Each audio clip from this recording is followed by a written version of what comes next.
آقا خوندین چیزی که فرستادم و چیکار کنم دیگه به صورت رسمی؟ سلام مهربون.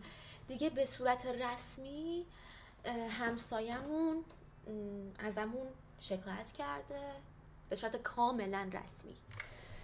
من نمیدونم باید چیکار کنم. بعد پاشیم دیگه قطعا، ولی دلم نمیخواد برم اینجا. سلام، قضیه چیه؟ هیچی. مدیر ساختمون به همراه همسایه بغلی ازمون شکایت کردن برای سر صدا و میگن که بچه‌شون نمیتونه بخوابه نصف شبا و نمیتونه صبح از خواب پاشه بره مدرسه و ما اینجا کلاب شبانه را انداختیم. خیلی ناراحتن دیگه، کلافن دستمون و شکایت کردن. حالا ببینیم نتیجهش چی میشه. مسکن مهر مگه یزید.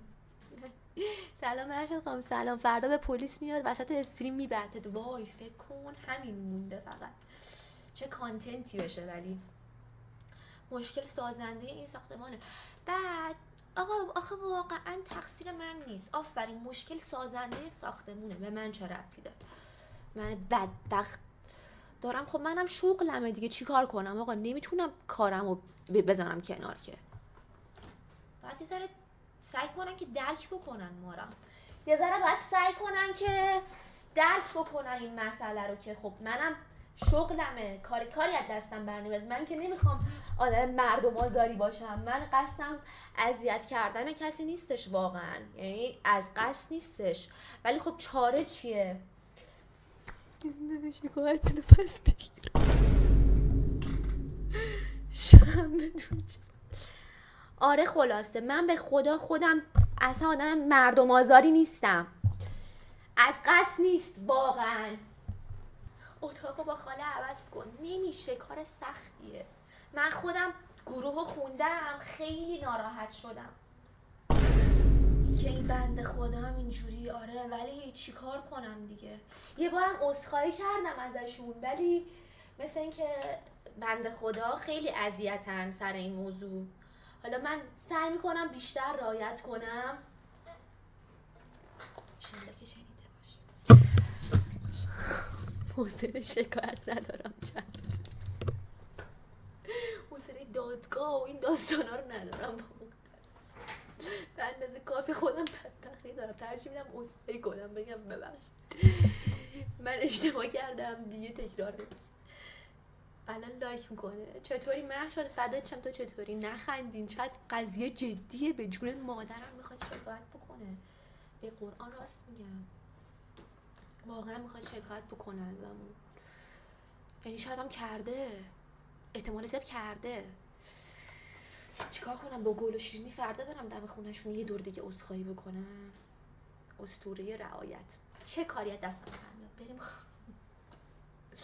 بریم دست جمعی معذرت خواهی کنیم. بچه یارو کونگوشاده صبح نمیپاده میشه به ما چه؟ نمیتونم بلند بخندم. همون ببین چه بچه یارو صبح نمیخواد بره سر کار، مگه تقصیر منه؟ اصلا میرم میگم به من هیچ ربطی نداره، من گوه بخورم. میرم اونجا تا اینجا خم میشم، میگم من گوه خوردم، فقط ازمون شکایت نکنید. فقط به خاطر مامانم ها، چون مامانم خیلی از دستم شاکیه. ام مرز خارج شد. یلا تو کمینه بخون. نمیخونم.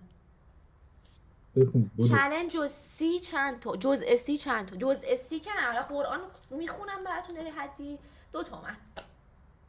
چقدر؟ 2 تومن. برو بابا یه دقیقه چت وایسید الان واسهتون کی میکنم. برو بابا. تو چیکار داری؟ من آقا اصلا خب نمیخونم. نخون 2 تومن. نمیخونم. وقتی دخل و خرج نمیخونه.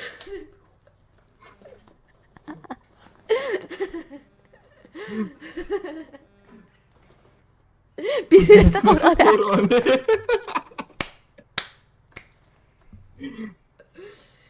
بیزنس قرآنه.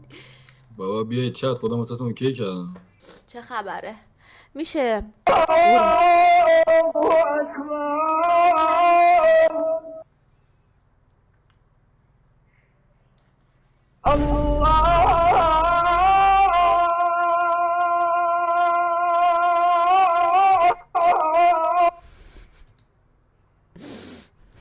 سفت برات گذاشتم چت. آقا محمد اومد. میشه قورباغه مرداب قلبم شی؟ آره. سلام. سلام. خب ما با 1 تومن قاری میاریم برای مجلس. بعد محشا آقا من مبلغم همینه. مبلغ قرآن. از قدیم بابام بهم گفته بود دنبال دین نه. چه دردتون میخوره اصلا من با صوت قرآن بخونم واسه شما چه لذتی داره الان؟ بچه‌ها میخوان صدا تو آقا بشنون. بخون چقدر دیگه. قشنگ. همه دوست دارن صدا تو. حداقل یه تیزر به اون کسایی که میخوان چالش بدن بده. چی بدم؟ راست میگه چی نشون بده. ببین چه جوریه. یارو خوشش اومد بهشون بده، میزنه. شاید مثلا صدات بد بشه. خب دیگه صدا مهم نیست، قراره با صوت باشه. ربطی نداره. خب تو یه چی باید نشون بدی. یارو از کجا میدونه این همه بزنه بعد تو هم نخونی. نه من میخونم، من اسکم نمیکنم. چرا الان فراد اسکم کردی؟ مامان من 20 سنتمو از کی بگیرم؟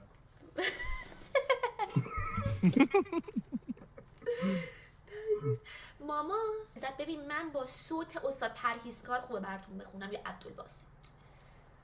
من میگم الان فهمیدی چی شده که آره شکایت کردن تو ساختمون ازمون. خب اگه مامانم تو ساختمون یا رسمی؟ شکایت رسمی کردم، تو گروه فرستادم، مگه ندیدی؟ خب آره من بچم میخواد صبح بره مدرسه، شما کلاب شبانه کردید خونه رو و فلان و بیسان. من بچم نمیتونه از خواب پاشه بخواد بره مدرسه و اینجور صحبت ها. شکایت رسمی بچهش تو حال میخوابه؟ نه دیگه اینجا اتاق دیگه، اتاق یه اتاق دیگه، این اتاق من اون بره دقیقا. تو گفتی حاله که پشت سرت. نه اتاقشونه دیگه. شکایت رسمی کرده دیگه. فکر کن مامانم وادو ببینه دیگه، هیچی دیگه همونجوری از دستم کلافه است. آخه دیروز بعد موقع دیشب ولی پایینی باید شکایت میکرد اینقدر پرید رو تخت. آره پایینی وای. بعد پایینیمون هم آخه مدیر ساختمونه ما. ببین چقدر اوه مدیر ساختمونه پایینیتون؟ مدیر ساختمونه. بغلی هم همسایه دیوونه. همسایه‌مون مدیر بنده خیلی خدا اومد. حق داره، گناه داره بیچاره. انقدر برگشته به دیوار داره. آره نه من میخوام رعایت کنم دیگه. این بنده خدا گناه برو داره. نزدیک دیوار اینجوری بگو. آره برو نزدیک. حالا یکی میزنه به دیوار میگه ارواح هم بعد. نه بزن بگو شنیدی؟ الان میگه خفه شو ساعت 1 فردا